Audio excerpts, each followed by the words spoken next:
Normally, this is not the way we do 1 year later videos.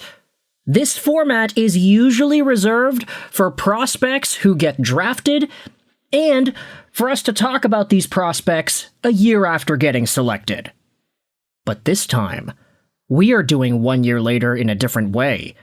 Because instead of talking about these prospects 1 year removed from the draft date, today we're talking about Ivan Demidov 1 year after his signing date. Yes, that is right, my friends. It has been 1 year since Ivan Demidov officially signed his contract, and just under a year since he arrived in Montreal. Let's dive into what's happened since then, where we are now, how Ivan Demidov has taken over Montreal, and how this does vary from some of the other 1 year later conversations that we have had over the years. Oh yeah, we also did 1 year later videos on trades and whatnot. But either way, Ivan Demidov has been such a magnificent treat to follow for Montreal Canadiens fans.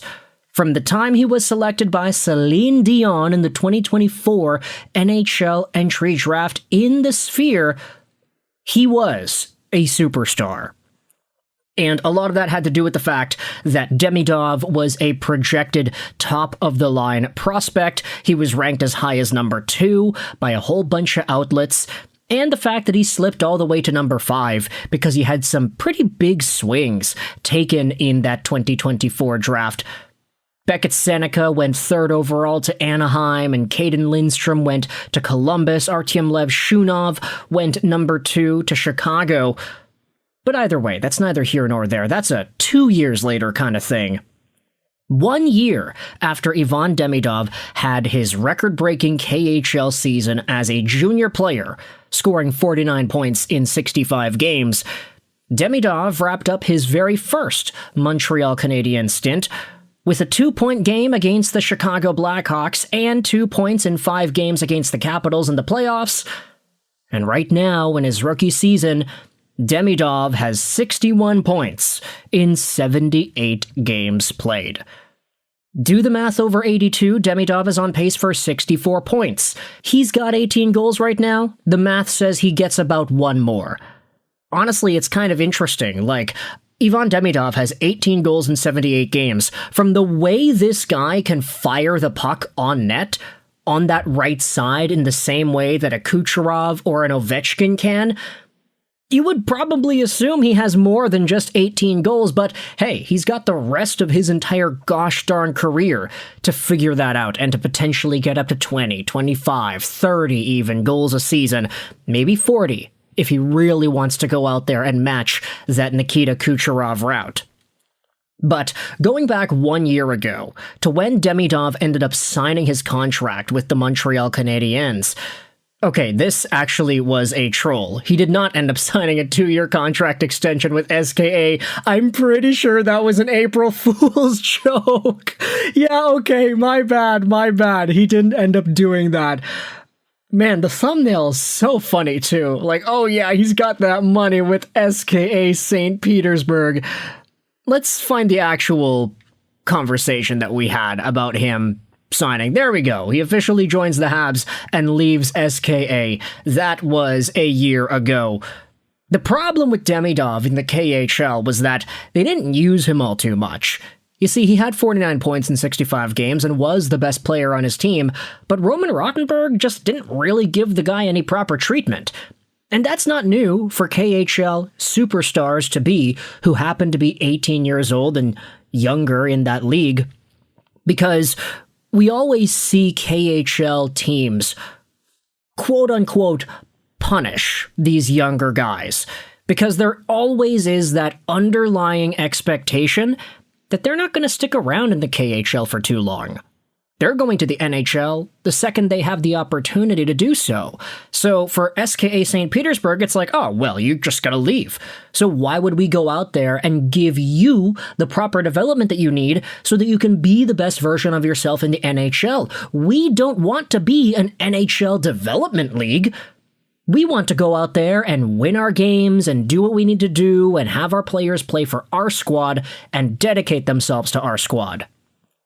Whilst fully understanding the contradiction that is, hey, you can kind of get better results if you just play Demidov more, but logic fails to uphold itself 100% of the time, I guess. And so when Demidov ended up signing with Montreal, he was able to leave and he was able to join the Habs. It was a really big deal. It was like, oh my gosh, this guy's actually free. He's like Willie jumping over that bed of rocks over there. He's finally hopping over and he's coming to Montreal. And we also spoke about this last year too, when Demidov got on a plane from Moscow over to Toronto. He arrived in Canada, and he got followed around by Habs fans at the airport. They were just chanting his name, they were following him to his escort vehicle, and the flight from Moscow to Toronto on that day was the most tracked flight on the planet. On the planet? No, it was in the air, so technically it was not on the planet. In the planet's atmosphere, you can say. All those websites that exist that allow you to track flights that are going to places and whatever, that Demidov Moscow to Toronto flight was the #1 flight in the world. That is crazy, man. Absolutely insane. And it's all because Canadiens fans were riding high on the momentum of that 2024-2025 season. You had Lane Hutson, who was a superstar rookie going out there and just dominating. He ended up winning the Calder over Macklin Celebrini, and there was so much excitement for him and his future. And then Canadiens fans are like, wait, there's another guy coming? There's another elite prospect that is on his way? Goodness gracious, there's no wonder Ivan Demidov's flight was the #1 tracked flight in the world. Anyways, now he's gone out there with 60-plus points on the season. He's looking pretty good. And you have a whole bunch of interviews going out there and talking about his path so far. He said it's gone by so fast. I love Montreal. Hockey is everything here. I just like being here. Demidov, as he reflects on his 1-year anniversary of joining the Canadiens last season. You also had the hilarious F-bomb that he had dropped in the interview 2 or 3 days ago. He was tired and he was just kind of out of breath, and then he ended up dropping a pure F-bomb on air. Pretty great stuff out of there on TSN. Marco D'Amico went out there and tweeted this out. While we were interviewing Ivan in the Canadiens' dressing room, Yuri Slafkovsky walked in. He looked over at Ivan and yelled, "Hey, Ivan! Oh, F!"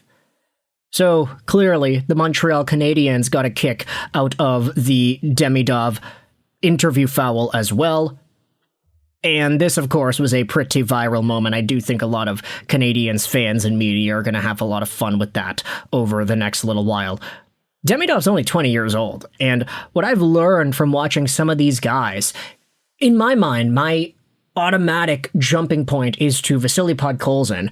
What I remember about Podkolzin back in 2019 was that the guy didn't really speak a lick of English when he got drafted by Vancouver. He had to use an interpreter, and he wasn't really too articulate when he would give his answers, and that was fine. A lot of Canucks fans back in the day were like, okay, yeah, like, that makes sense. He's not going to be super good at talking right away.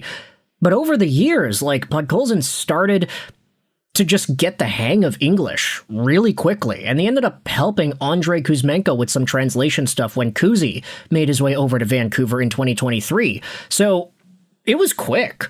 A lot of these Russian dudes that are young, they will feel more comfortable as they spend more time in Canada, just getting used to using the language every single day and being involved in these media scenarios. Especially for a guy like Demidov, who's a lot better than Vasily Podkolzin ever was for the Canucks, who is going to be approached by fans, who is going to have a pretty good spot in the Montreal Canadiens limelight. So that's how things have gone 1 year since his flight was tracked over to Toronto as the #1 flight tracked in the world. Move over BTS. Ivan Demidov was the most secured person in the skies. Let me know your thoughts in the comment section below. How do you feel about Demidov and his play so far? He is a #1 power play guy. He's produced a lot of points. Where do you see his career going from here? Let me know in the comments all your opinions. I hope you enjoyed this video. And Bye.